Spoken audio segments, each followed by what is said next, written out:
Hello, how you doing? For those of you who do not know who I am, my name is David Nimitz, and I work here at St. Michael's Catholic Church, and our pastor, Father Dan, and Mary Sue both suggested that I try to be present to our community during this time of crisis.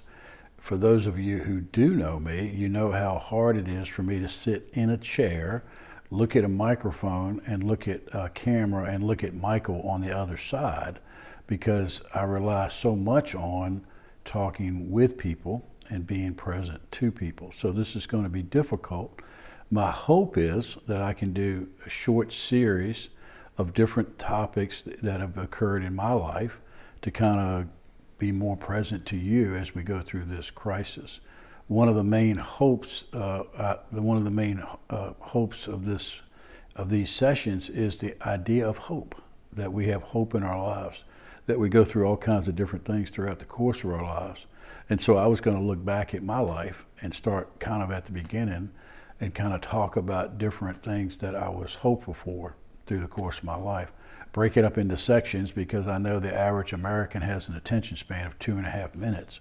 So we'll try to break these up into sessions so that you can take a break and that I can take a break as well.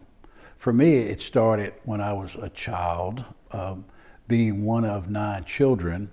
Anybody that comes from a large family knows the dynamic of being in a large family. I was the 7th child of 9 children.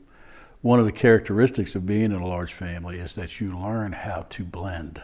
You learn how to move into groups of people so that you're not really there, that you're there but you don't draw any attention to yourself. Because when you see your older brothers and sisters get into trouble all the time and the type of attention that they get, you learn at a very early age that the best thing you can possibly do is to blend in. If you're extremely extroverted, that's hard to do, but in my case, being introverted, it was easy to do. I would be the person when you walk into a party or walk into a room, I would be the person standing over in the corner talking to one person, not in the center of the room talking to everybody.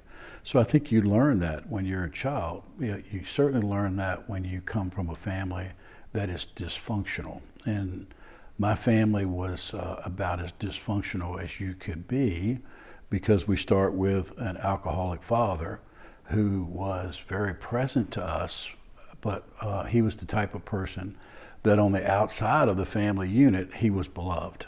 Everyone liked him, everyone liked being around him. He was the life of the party.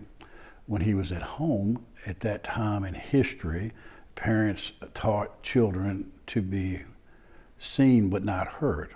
So you were really part of trying to figure out how they could control that many children at the same time. So it was a lot of discipline. It was very, very strict. And that was enforced with punishment, which was physical. So that was the way at the time that parents took care of their kids. They kept them quiet. They made sure they behaved. They threatened them. They bullied them. And you learned that that was the type of behavior that was necessary for them to try to keep everyone in line and to actually protect us in a lot of different ways. The problem with that is that you learn those habits at a young age and they become part of who helps shape you as you go forward. For me, starting grade school at St. Elizabeth Catholic Church, which was right down the road from where we lived, was probably one of the most hopeful experiences of my life, because for my first grade teacher her name is Sister Kathleen McAlpin, and she was brand new as a nun, and she was teaching a bunch of first graders, and I didn't know at the time what a crush was, but I fell in love with her at a very early age. She was this beautiful woman who had this funny hat on, who clearly loved people. She loved the kids, she loved us, and she was always being extremely nice to me. And when you come from a large family, you're one of a bunch of people, to see one person actually spend time with you, to actually be present to you, to actually start to teach you about all the different things that you need to learn, but do it in a way that was compassionate and loving.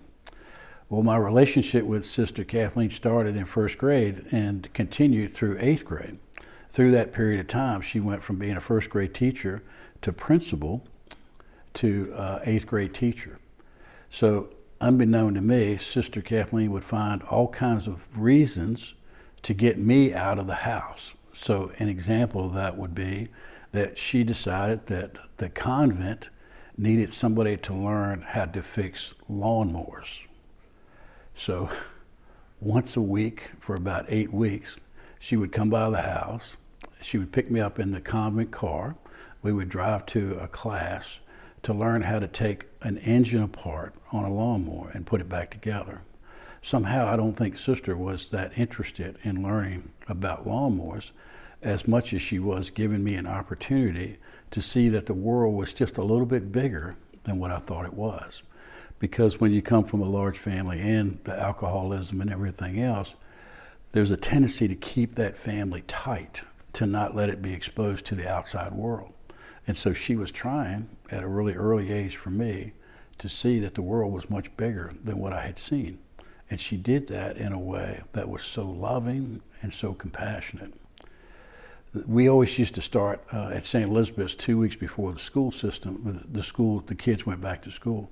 Then we got to go down to the convent and we got to go down to the school and help set up the school. So it was a fun time for us because we got to go to school early because we were always bored to death anyway. And she would be there and she would help us, instruct us on what needed to be done around the school. It was the first time I'd ever been inside of a convent. And in this particular case, the convent at St. Elizabeth's was an old Victorian home. And it was absolutely beautiful from inside and out. It was just one of these old buildings that just had so much character. And I remember as a kid looking at that going, I wonder who built that. I mean, I wonder who had the skill to be able to make those things so beautiful the way they did. So the Sisters of Mercy were a huge part of my formation. The Sisters of Mercy, especially Sister Kathleen, was really the first person outside of my mother that showed me what it meant to be Christian, showed me what it meant to be present, showed me what it meant to love somebody really unconditionally, in the sense of it was just this person who was so filled with the love of God that she touched so many different people's lives. I'm not sure she knew she was doing that, but she certainly did that for me. Unbeknown to me, in my 8th grade year, Sister Kathleen knew the staff at St. John Vianney Prep Seminary. And again, unbeknown to me, she worked out an arrangement with them for them to consider accepting me as a student there at the school, because she knew that the best thing for me would be to get as far away from the family system that I was living in, because by this time there was so much dysfunction, there was so much acting out. My brothers and sisters were in and out of jail, a lot of drug, a lot of rehab, a lot of things that were going on. And she had the insight to know that the safest place for me, or the best place for me, was to go away. And so behind the scenes she talked to them and helped me be accepted into that prep high school that would start as a freshman. So I'm very blessed in the sense that I had people or a person that entered into my life that really did represent the church, that really did show me what the face of God looked like. And she did it with no strings attached, and she did it in a way that had left such a tremendous mark on my life as far as what it means to be truly present to each other.